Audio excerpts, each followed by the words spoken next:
I'd written an article in the Harvard Business Review about the work we do, and we got all kinds of responses from all around the world.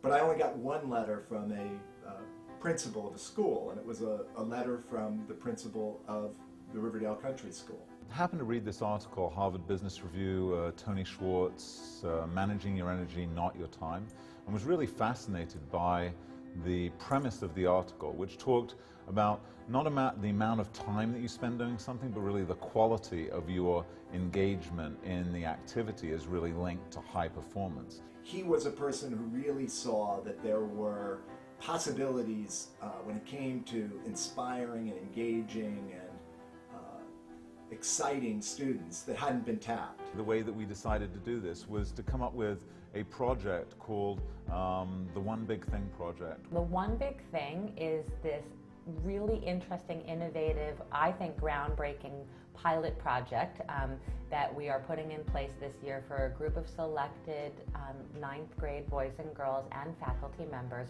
who would like to participate in an experiment that pays attention to developing, cultivating, pursuing passions and interests and developing a project around them. That's what the one big thing is. What's your one big thing? What energizes you? What interests you? This project started off with all of us sitting around a table and Miss Bolger and everybody asking us what we really loved. Like something that no negative thoughts are going through our head. It's just all positive energy.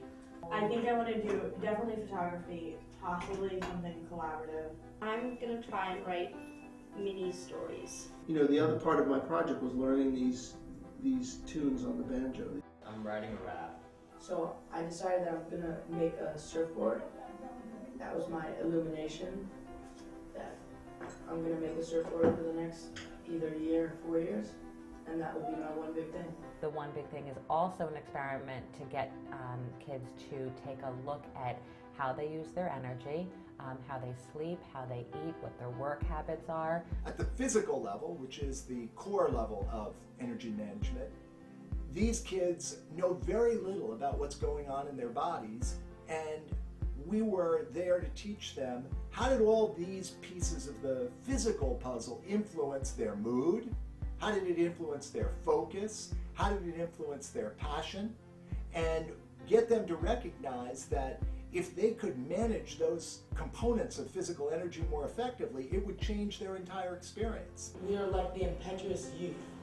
Like we can't sit down and just do something. We don't have that like initiative to go out for a run and realize that that's when we're doing our creative thinking. You have to know how you feel in order to influence how you feel. And I don't mean know how you feel generally, occasionally. I mean right now in the moment. So on a scale of 1 to 10, 1 is you feel so depressed you're going to drop on the floor and start to cry, and 10 is you're in a state of joy. Where are you right now? What we'd like to get you to is a place where when you're focused, you're really focused. And when you're not focused, you're really renewing. These changes in activity restore your energy, right? So having a banjo in school and taking 15, 20 minutes, 30 minutes out to learn one of these tunes or to practice one of these tunes, that might be just the kind of rest and restoration that I could use during the day. When I was first asked, my answer was probably designing and building things and being creative, because that's actually what I really enjoy doing, like whether it's graphic design or like computer design. The One Big Thing project definitely helped me find time to do this, and it really just inspired me in general. Like I know like I can do things that I've always wanted to do now. Anything you want to do, you really can do. I mean, as long as it's not like flying or things that you really like do. I didn't think I would ever be able to actually make a surfboard, and sure enough, with meeting with everybody, one thing led to another, and it added up, and I did it. So. For my one big thing, it really helped me like discover a more creative side to myself. What gives us the right to take away life from those we view subordinate? Who told us you are high and you are low and don't have the right to change it? Plants, trees, and animals are as much important as we are. And choking them with our oils and toxins, we show them their importance to us as far. My one big thing is me writing a rap song. Yeah, and I even asked Tony Schwartz this. I was like, did you know when I sit down sometimes, if I set a specific time, it doesn't really come to me. He goes, trust me, sit down, just take 15 minutes, do nothing at the same time, and I promise you'll eventually come to you. If you guys want. Go ahead.